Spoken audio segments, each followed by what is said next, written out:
Ini Masya Allah nih teman-teman semuanya nih, saya hari ini merasa dapat rezeki ya, diundang sama Ustadz Salim Afila ini untuk menyaksikan pesantren masyarakat Merapi Merbabu. Saya pikir cuma pesantren aja ya gitu, saya pikir seperti itu kan. Nggak taunya ngelihat seperti apa gagasannya, kemudian impact untuk masyarakat yang udah ada di sini. Ini menarik sepertinya untuk teman-teman dengar semua nih. Kita kan ada 30 dusun binaan, itu ada 5.500 KK, 17.000 jiwa. Yang muslim saat itu? Yang muslim saat itu kita sudah kondisi agak, mohon maaf, prihatin. Berapa kakak? Saya lupa data persisnya, tapi gambarannya dari 30 dusun binaan kita itu, dulu 23 dusun sudah ada gerejanya. Sebelum mulai, yuk dukung dakwah Fetizon TV dengan like, subscribe, dan nyalakan notifikasi. Jazakumullahu khairan katsiro.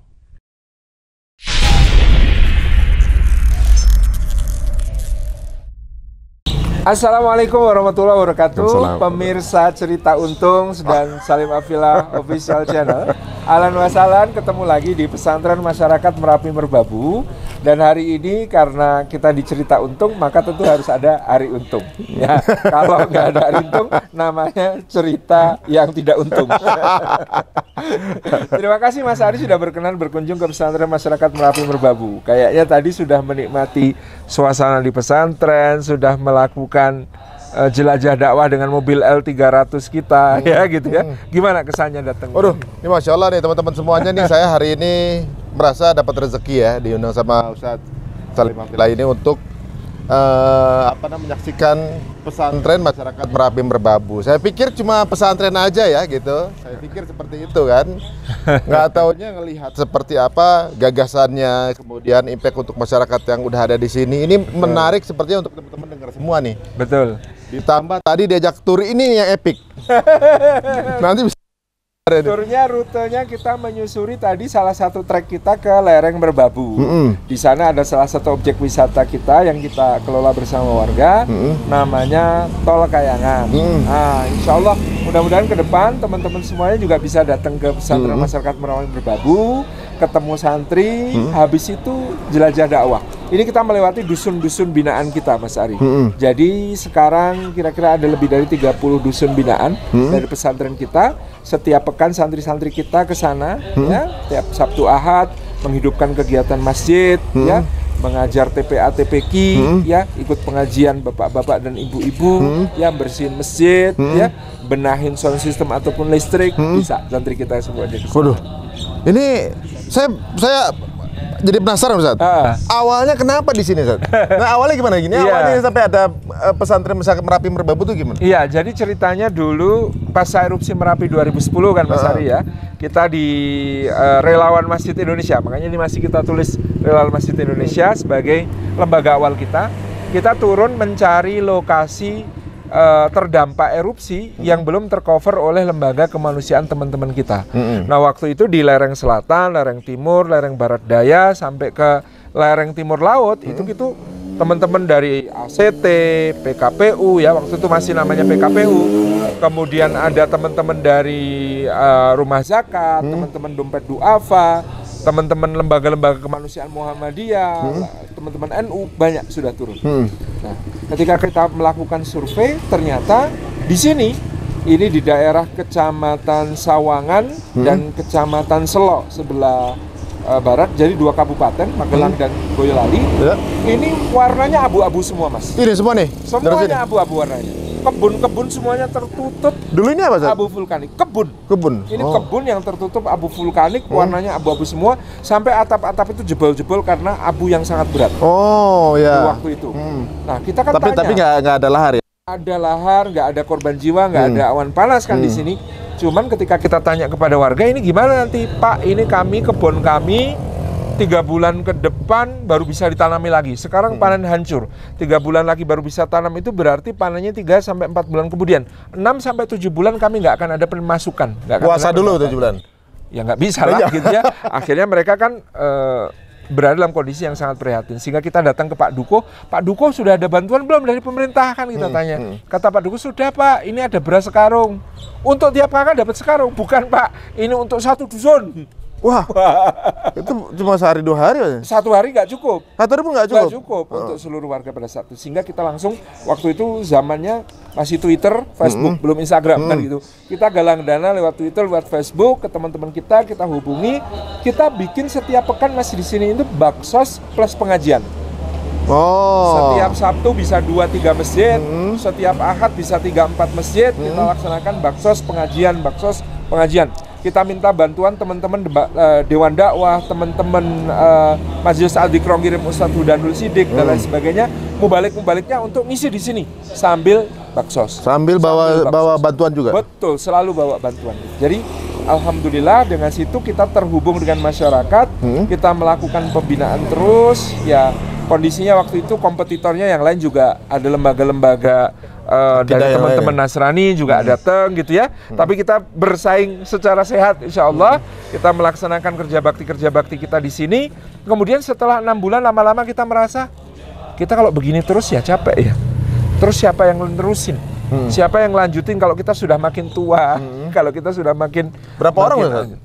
Waktu itu kita relawannya ada beberapa teman ya terutama sesepuh kita Ustadz Puji Hartono, Abah Muhammad Fani Rahman, saya, kemudian teman-teman relawan Masjid Indonesia itu ya kira-kira yang selalu naik ke atas dari Jogja ke sini itu kira-kira setiap kali aksi itu 2-3 mobil ya, antara 10-15 orang. Cuma 10-15 orang? Ya, awalnya begitu. Nah kemudian karena tadi kita selalu berpikir ke depan gimana, akhirnya nekat. Abah Fani bilang kita bikin pesantren yuk Dik. Kita didik orang sini supaya nanti bisa membina masyarakat sini. Siap Mas, punya duit nggak Mas? Tapi awal udah ada niat. Ada niat di bulan ke-6 itu Mas. Ya sudah, apa yang ada yuk kita bantingan bikin yayasan. Ke notaris saja duitnya kurang mesti balik. Untuk notaris aja? Ya, waktu itu. Udah, habis itu bantingan lagi. Beli tanah semampunya. Waktu itu awal kita ada tanah 300 meter Mas di sini. Yang diperbolehkan untuk dibeli untuk kegiatan kita. Kita beli, kita uruk, kita ratakan gitu ya. Udah belum kepikir nih dananya buat bangun pesantren dari mana. Jadi, seperti yang dikatakan Abah Fani, yang namanya Allah tuh maha kaya. Allah tuh pasti akan mencukupkan. Walaupun nggak tahu tadinya sumber dari mana. Nggak tahu dari mana. Tiba-tiba ada datang kawan lama yang sudah 3-4 tahun nggak ketemu. Tiba-tiba bilang, Ustaz Salim, Mas Fani, Kang Puji katanya mau bikin pesantren ya. Loh kok tahu? Iya, ini saya kebetulan lagi dipercaya waktu itu Pak Karni Ilyas di Yayasan Satu Untuk Negeri. Ini ada plot untuk bikin pesantren di daerah Pasar Erupsi Merapi. 2,4 miliar. Hah? Serius Pak Asra? Ini dana dari mana? Dari pemirsa TV One. Nggak apa-apa kan dibantu? Insya Allah nggak apa-apa. Tapi kami nggak bisa bikin proposal loh Pak Asra. Saya yang bikinkan. Semuanya nggak bawa duit, bawa dia yang bikinkan. Dia semua. bikinin juga. Kita nggak mikirin. Pokoknya yang penting sediakan tempatnya, perizinannya nanti kita urus bersama. Masya Allah. Jadilah kemudian bangunan pertama. Masih kita terus nih Mas Ari di bangunan pertama pesantren itu adalah aula dan asrama putra. Itu tulisannya bangunan ini didanai dari bantuan. Ini ada tuh, ya. Ini bisa dilihat tuh teman-teman. Bangunan ini didanai oleh bantuan pemirsa TV One. Itu awal kita merintis di sini. Sampai kemudian, alhamdulillah kita menempatkan para aset di sini. Salah satu yang paling susah itu nyari orang yang mau ditempatin di sini, Mas Ari. Oh, bangunan udah ada, PR berikutnya itu. Tapi kita sudah rintis sejak sebelum ada bangunan. Kita ngundang ada Ustadz Asin namanya itu, fresh graduate ya, lulusan dari UIN Sunan Kalijaga. Mau nggak Mas berdakwah di sana? Ya insya Allah Ustadz, kita tempatkan di sini di satu dusun yang waktu itu jumlah keluarga muslimnya tinggal 7 kakak. Tempatkan di situ. Total berapa Ustadz di sini? Total orang, total warga saat itu? Kita berapa kan kakak? Ada 30 dusun binaan itu ada 5.500 kakak, 17.000 jiwa. Yang muslim saat itu? Yang muslim saat itu kita sudah kondisi agak, mohon maaf, prihatin. Berapa kakak? Saya lupa data persisnya, tapi gambarannya dari 30 dusun binaan kita itu, dulu 23 dusun sudah ada gerejanya. Jadi 23 dusun sudah ada gereja. Keluar dari akidah? Ya, tapi tidak semua ya, masih ada warga yang muslim. Alhamdulillah sekarang tinggal 7 sih gerejanya gitu ya. Ya proses bagaimana kemudian kita berdakwah, mereka kembali, mereka sadar bahwa ya mereka harus melanjutkan kehidupan sebagai seorang muslim sebagaimana nenek moyangnya, orang-orang yang di sini. Tapi alhamdulillah ini semuanya berjalan. Ustadz Asin kita tempatkan di sana, berdakwah, keliling tiap hari ngajar TPA, TPQ gitu ya, pengajian, hidupin, majelis taklim. Akhirnya diambil menantu sama orang sini.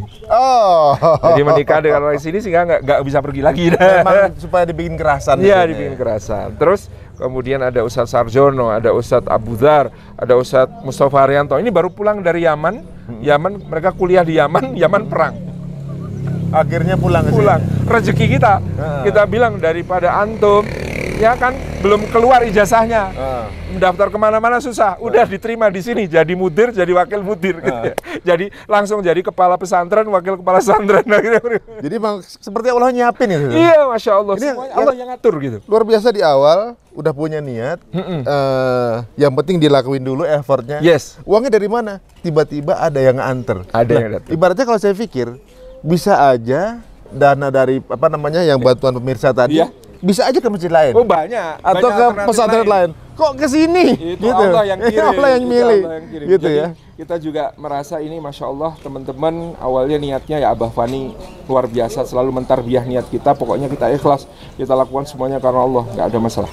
Bismillah, nanti datang sendiri, dananya datang sendiri, apanya akan datang sendiri. Betul. Begitu. Nah, respon masyarakat gimana, Ustaz? Alhamdulillah, awal-awal kita sempat ini Mas, ada isu ya disebarkan orang tidak bertanggung jawab. Itu pesantrennya teroris, pesantrennya radikal, pesantrennya Al-Kacong, aliran Katok Congklang alias Celana Cingkrang. Tapi ya kita tepis dengan cara yang elegan. Daripada kita jelasin satu-satu ke warga dan nggak ada yang mau percaya, kita udah capek nggak mau percaya. Oh dulu itu santer banget itu? Santer. Kita bikin tablik akbar oleh pesantren, Mas. Oh malah gitu? Didatangkan mubalik yang anggota kepolisian, pakai seragam polisi, datang dikawal patwal, mobil nguing-nguing, ngisi pengajian. Kan warga langsung berbalik opininya. Oh ternyata sama polisi oke-oke aja, nggak ada masalah. Berarti bukan teroris kan gitu. Oh. Jadi sebenarnya kalau kita difitnah itu, kita nggak perlu mengcounter. Nggak beri menjelaskan, tapi kita lakukan tunjukin sesuatu. aja.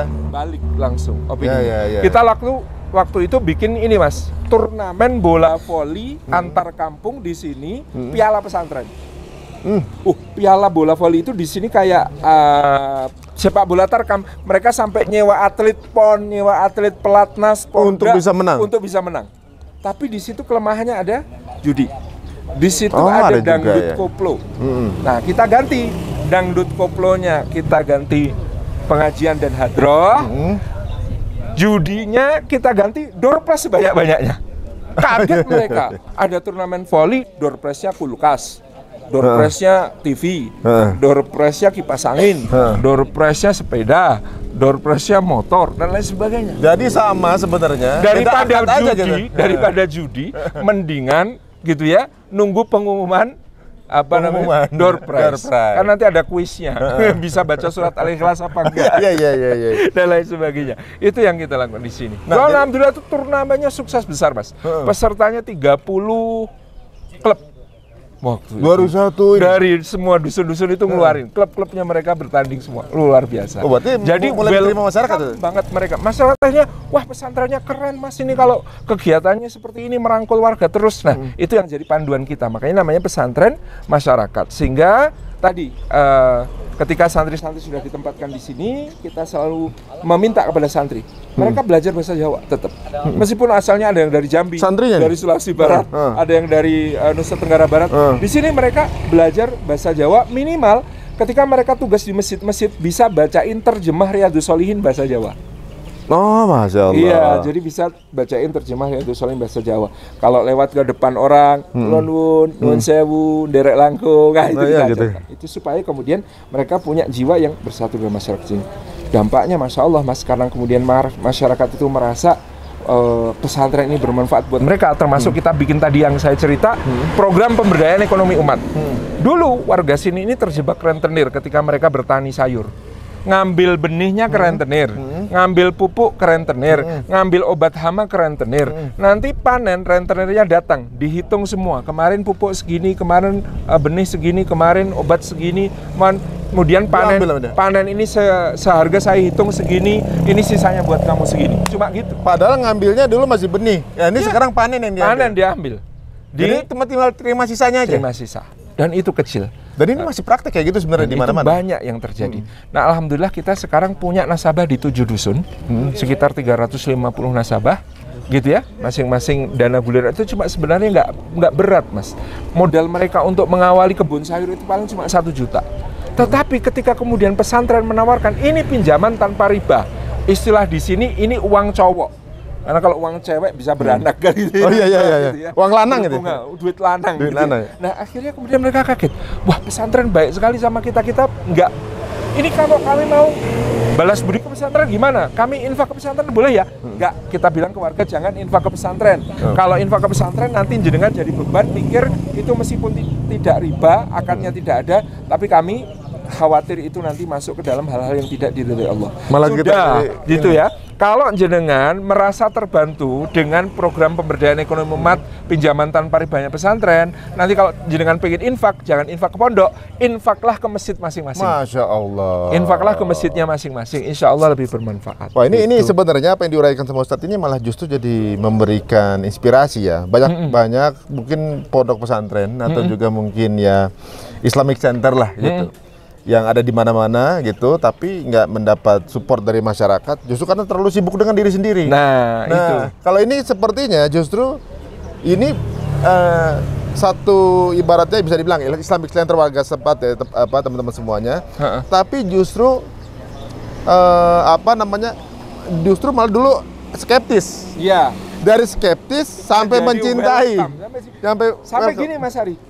Ada pesantren lain studi banding kesini selalu heran dengan pengeluaran pesantren untuk konsumsi santri. Kok bisa sekecil ini? Oh, ternyata hampir tiap hari ada warga nyumbang sayur. Mereka kalau panen sebagian panennya dikasihkan ke santri untuk dimasak dan sebagainya. Termasuk ketika di dusun sebelah kita mau bangun kompleks putri sekarang ini Mas Ari, itu begitu kita solisasi pembangunan, kepala dusunnya langsung mengatakan, Pak Ustadz, pokoknya nanti kalau sudah ada santri tinggal di sini, jangan mikirkan soal sayur dan lain sebagainya. Saya sudah menjadwal warga saya, nanti tiap hari ada yang nganter sayur ke pondok. Ya Allah. Sampai begitu rasa memiliki mereka kepada pesantren. Karena mereka memang merasakan pesantren ini jadi wasilah banyak kebaikan untuk mereka. Program-program yang mereka selama ini tidak terbayangkan itu bisa hadir di sini. Termasuk kurban, saya cerita sama Mas Ari tadi, kita kurban itu sekarang mengcover 5.500 kepala keluarga, 17.000 jiwa. 26 sapi tahun kemarin, sebenarnya target kita sampai 40 sapi. Tapi alhamdulillah kemarin meskipun 26 sapi, kita bagi lebih kecil tetap bisa mengcover semuanya. Mudah-mudahan tahun depan kita bisa mencapai target 40 itu. Kalau sudah nanti kita akan luaskan binaan kita ke dusun-dusun yang lain lagi supaya bisa merasakan manfaat. Itu baru kurban. Kemudian kalau Ramadan ada buka bersama, rata-rata kita menyelenggarakan tiap hari itu 3 buka bersama. Keliling ke dusun-dusun besar. Itu luar biasa. Jadi warga itu betul-betul merasakan, wah pesantren itu selalu datang kepada kami di saat kami bukan ada manfaat gitu ya. Dan pertama-tama manfaat memang kadang-kadang bukan pengajian, bukan bikin pengajian. Iya, benar-benar. Tapi kemudian menjawab persoalan-persoalan mereka. Wah, ini sebenarnya bisa menjadi inspirasi atau juga bisa menjadi contoh teman-teman semua ya. Kadang-kadang terlalu sibuk gitu dengan kurikulum, diri sendiri segala macam, melupakan sebenarnya justru sasaran dakwah di sekitar. Betul. Termasuk kita kalau bikin program satu hal yang bermanfaat untuk pesantren harus bermanfaat untuk yang lain. Ini baru saja kita melakukan pipanisasi air dari mata air di atas. Jadi di sini ini kalau musim kemarau, mata air dari lereng Merbabu ini mati, Mas. Nggak ngalir.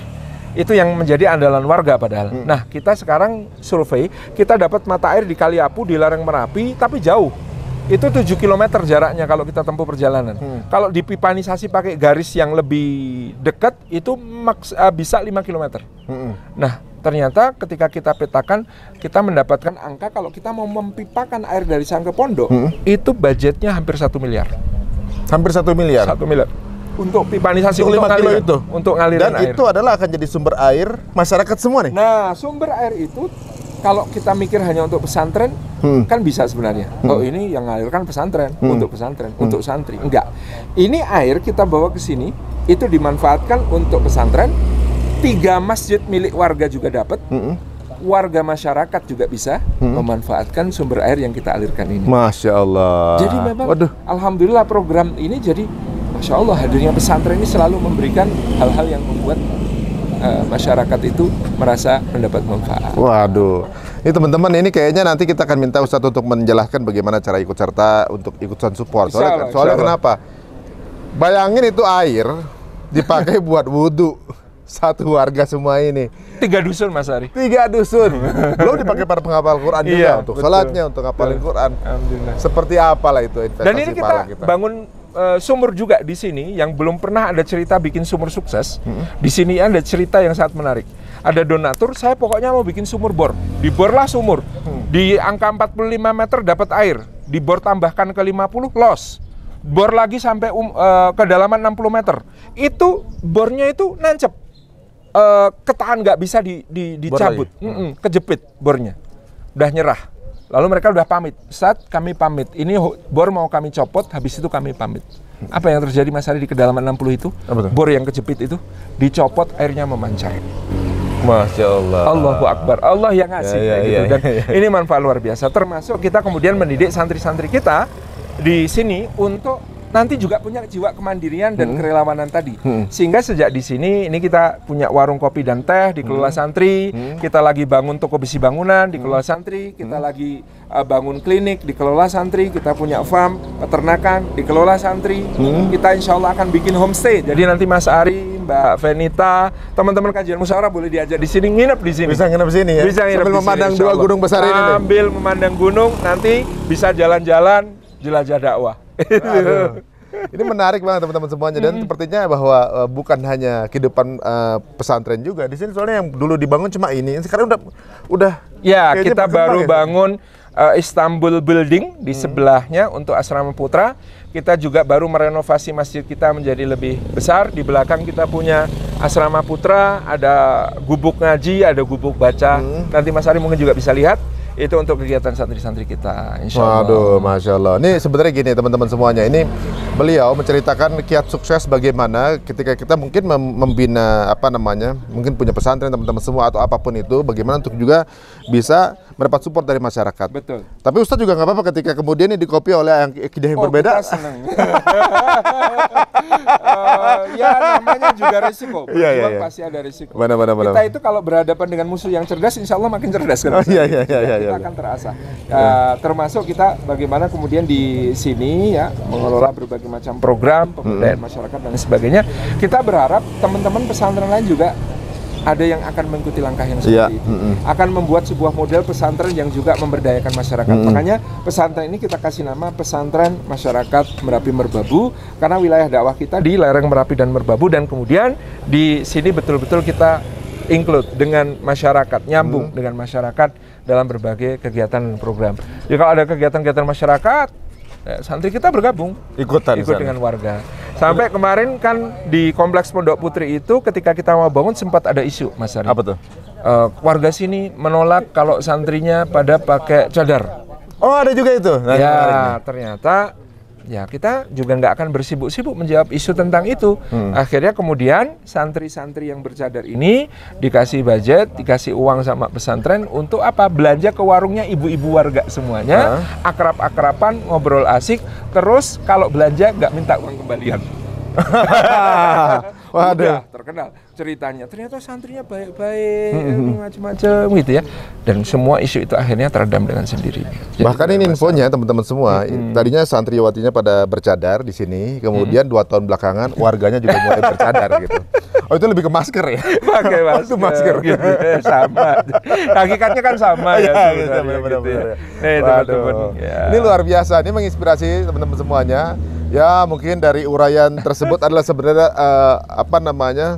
Ini bukan dari sesuatu yang dijalankan setahun 2 tahun, pasti karena sudah prosesnya dijalankan, kemudian sambil mempelajari juga, atau juga banyak siroh-siroh yang menginspirasi juga, yang akhirnya membuktikan bahwa Islamic Center semestinya adalah center of life, jadi di sekitarnya gitu, untuk membuktikan the people around. Gitu benar. Kan, ya. Jadi rahmatan lil alaminnya benar-benar terasa gitu teman-teman. Dan kita juga ke daerah-daerah yang tertimpa musibah bencana, kita kirim santri-santri kita, Mas Ari, untuk pembinaan masyarakat. Waktu itu ada banjir di Bima, waktu itu ada gempa di Palu, di Sulawesi Barat. Bukan daerah sekitar sini ya? Iya, kita kirim mereka tetap ke sana. Ke Maluku Utara kita kirim, kemarin ke Lumajang, erupsi Semeru kita juga sudah kirim.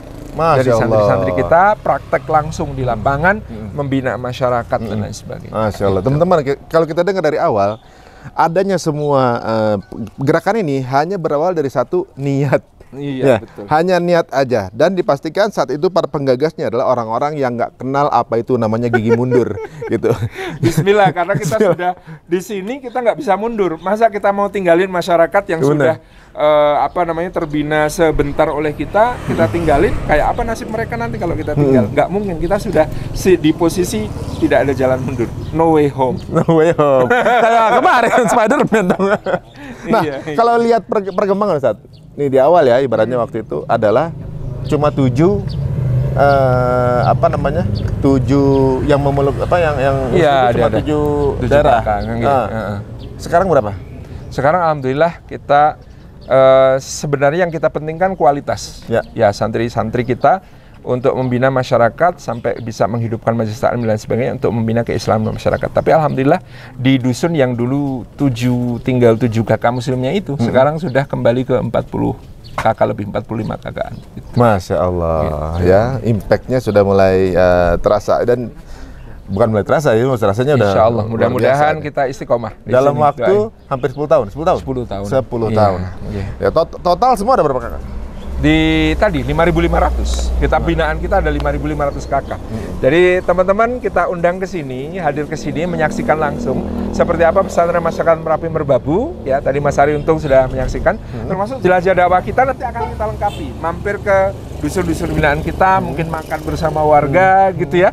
Terus menyaksikan pemandangan yang sangat indah. Tadi Mas Ari sudah ngeliatin. Ya, untuk yang main sosmed ya, lokasinya semua instagramable. Dan biasanya kalau dicari pasti spot itu mahal ya. Teman-teman kesini udah dapat spot yang yang nggak bisa didapat di negara manapun ya, adanya cuma di sini, dan di posisi tersebut bisa menatap Gunung Merbabu, Gunung Merapi, sama Gunung tadi ada kalau ke sana Sindoro, Sumbing, Prau, Telomoyo. Ada semua tuh ya. Oh, sampai ke Salatiga jadi itu ya? Ya, kelihatan. Waduh. Jadi bisa ke cover semua di satu titik, ini luar biasa teman-teman semuanya. Dan di samping itu juga bisa menghidupi masyarakat sekitar dan juga sambil menyebarkan kebaikan di sini. Ini Masya Allah. Kalau mau ikutan bagaimana, Ustaz? Bisa gabung, datang ke sini langsung, monggo ahlan wa sahlan. Tapi kalau mau berbagi dengan teman-teman di sini, donasinya bisa di Baitul Mal Merapi Merbabu, Bank Syariah Indonesia. Nomor rekeningnya itu 75 kali 22 kali JOS alias 7777227055. 55 apa? 5 aja. 705. Waduh. Sangat mudah untuk kaum rebahan ya. Untuk kaum rebahan yang mungkin belum punya waktu untuk naik ke atas Gunung Merbabu Merapi ini, cukup dengan jarak antara handphone dan juga jari jempol Anda ya. Berapapun yang dikirimkan, insya Allah akan mendapatkan kesempatan memberatkan pahala jariah kita, kalau tentunya juga dikapitalisasi sama Allah ya, berkali-kali lipat. Kalau yang mau nyantri di sini juga boleh. Ada program pembinaan pengkaderan dai dan imam masjid. Itu untuk yang sudah lulus SMA, aliyah, SMK sederajat. Ada program pengkaderan daiyah dan wanita solihah. Sama, itu untuk perempuan. Kemudian ada Makda. Makda ini untuk yang usia sanawiyah dan aliyah. Masya Allah. Waduh, sepertinya ada spot baru teman-teman semuanya. Kalau kita bertandang ke Magelang atau ke Yogyakarta, selain spot wisata, ada spot wisata religi juga di atas ini, yang view-nya bahkan lebih bagus daripada yang udah ada sekarang ini ya. Waduh, terima kasih nih Ustaz. Terima kasih banget Mas, teman-teman pemirsa Cerita Untung dan Salim Afillah Official Channel, menjelajah budaya meneguhkan makna. Matur nuwun kebersamaannya, viralkan ini ya, biar teman-teman tahu pesantren masyarakat Merapi Merbabu dan kita berjalan bersama dalam dakwah di pelosok-pelosok Nusantara. Terima kasih. Kita pamit ya Mas. Kita pamit kali ini. Assalamualaikum warahmatullahi wabarakatuh.